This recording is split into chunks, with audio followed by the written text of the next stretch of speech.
Stocks our strategists feel are poised to deliver positive returns are featured now in their top stock picks of the week. Biotech and e-commerce are the industries represented in today's top stock picks, with strategist Ben Rains, who's here with me at the desk, and our other equity strategist, Dave Boren, who joins us on Skype. So, Dave, we're going to start with you. You have that biotech stock, Amgen. Literally one of the original biotech stocks ever. A complete pioneer in the industry. Developed many processes for making therapeutic drugs, including really creative stuff like growing a drug inside a chicken egg because they realized that the proteins were similar and they could make the drug that they wanted inside an egg. They developed safe and effective therapeutics for cancer, kidney disease, autoimmune diseases, things that massively change people's lives for the better. And unlike many biotech stocks where a young company might have one or two drugs in the pipeline in one stage of clinical trials, Amgen has been around for over 40 years and has 24 phase 1 trials going right now, 3 phase 2 and 5 phase 3, as well as 4 blockbuster drugs that they're already selling. You've heard of erythropoietin, Enbrel, Neupogen, and Ozempic. These are all Amgen drugs. Now, this is a little bit of a personal story for me because this is literally the very first stock that I was ever aware of. My late father, who was a patent attorney and the most brilliant guy I ever met, used to do a lot of patent work for Amgen. And they are frequently referred to as a brilliant patent legal firm that also does biotechnology research. And lately, the share price of Amgen has been relatively stagnant because they were involved in legal battles with people that make bioidenticals, essentially the exact same drug, but potentially not covered by the patent protection that Amgen's already applied for and received. And they had a huge win recently against Biogen, who was going to make a bioidentical of Neupogen, and the U.S. Patent Office said they can't sell it till 2028. So I think now is an excellent time to buy Amgen. The PE ratio is only forward PE ratio 13.7, less than the S&P 500.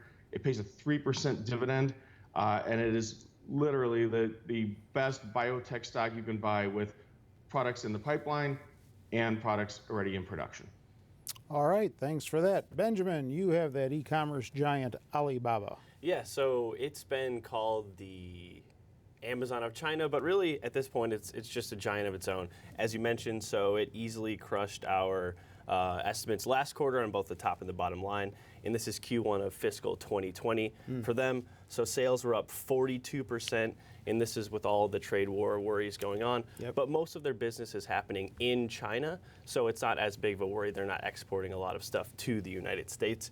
And there has been news recently that billionaire founder Jack Ma is stepping down, but people have known that for over a year, so he's stepping down, but the company still looks to be in a great position going forward. As I mentioned, they're an e-commerce business. 87% of their sales are coming from that core commerce business. And we should note that just some statistics real fast, their active customer base is up almost to 750 million in terms of mobile users, so that's just an insane amount of people, and they still have a lot more room to run. 70% of their new customers are coming from less developed areas in China, so Shanghai and Beijing are becoming a little saturated, so now they're pushing their logistics business and really trying to get out to what they would call like secondary or third tier cities in China. And now I quickly want to just take a look at their website to just give people a sense of really what's going on here. You'll notice this is probably geared towards me, so you'll see men's jackets next to wristwatches, next to yachts, next to animal feeders, and everything in between. So just to give people a sense of just how diverse this platform is, you see down here some ATVs, motors for boats, all that kind of stuff. All the stuff you would buy on a regular basis. Yeah, correct, right? Exactly.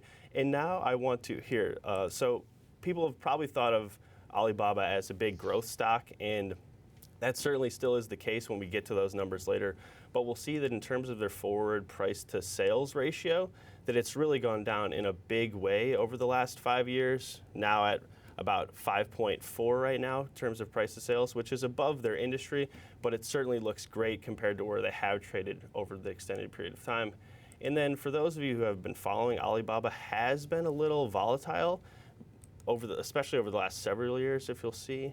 Over the last 2, it's been a little up and down. You'll see that it's actually down 2% over the last year, over the last 2 years, but some strength again in 2019, and it's actually down 10%, which gives it some room to run going forward. And then if we look at our estimates, you'll really see that the company kind of, I feel like, is getting shortchanged at the moment. People don't see that growth story anymore, but if you look at our estimates, we're calling for 36% top line growth this quarter, nearly 32% next quarter, 32% for the full year this year, and then an additional 31% next year. And then it's that bottom line growth that also looks really impressive. 61, nearly 62% on the bottom line this year, our estimates are calling for, and then another 27% growth on the bottom line. And we'll see that all these estimates are moving upwards. So that's a good sign, and we'll see that they really have an impressive history of earnings beats as well. And then also, if we look here, we'll see that the stock kind of moved directly in line with these estimates going down for the bottom line, but we'll see that this longer term estimate has started to trend upward in a big way, and we'll see the stock price is going kind of up directly along that line. And then I should note that along the lines of what Amazon is doing, they're also beefing up their cloud computing business. So that grew 66% last quarter, accounting for under 10% of their business now, but they did a partnership with Salesforce recently. So it's really a company it's poised to grow for an extended period of time, and China just has more and more people to reach seemingly always. So, all right, do you own either of these 2 stocks? I do not. All right, Dave, how about you? Terry, I own Alibaba personally, and I don't own Amgen. Okay, thanks for that. And don't forget, always more stock information on our website, Zacks.com. Not even limited to these 2 stocks, but a host of other stocks as well. So get on over and start looking through it all. With Ben and Dave, I'm Terry Ruffalo.